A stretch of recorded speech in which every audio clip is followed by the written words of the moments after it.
at this time, rubber hasn't failed since then, so nobody, maintained the protocols to keep rubber going. So rubber failed again. Smack, rubber's dead again for whatever reason. This is why the Great Depression happened, because rubber died.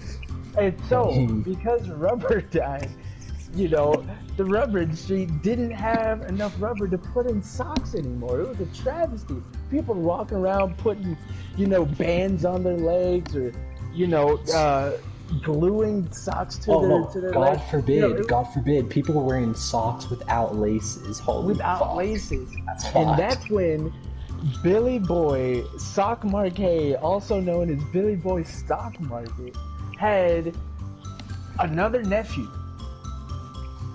And his nephew, it was only like direct nephew, no greats in between or whatever.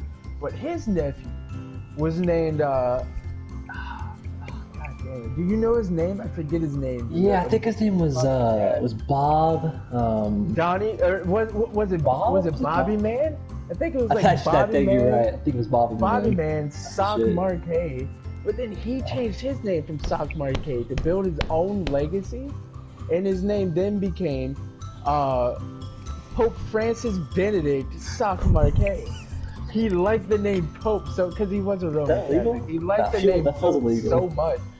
To hide the Jewish even more, he became a fucking Catholic and named himself Pope Yes. Francis Benedict Sock Marquet.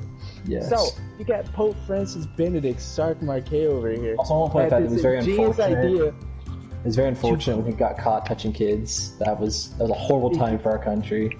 Yeah, it was. But we don't talk about that. That was before he changed his name. But Facts. he decided that socks, just like shoes, should be laced. And Yes. after several hundred prototypes later, he finally came up with one that he liked, and that is why we have the lace sock industry that we have in 2021. Yep. That's the story. The story of the lace sock.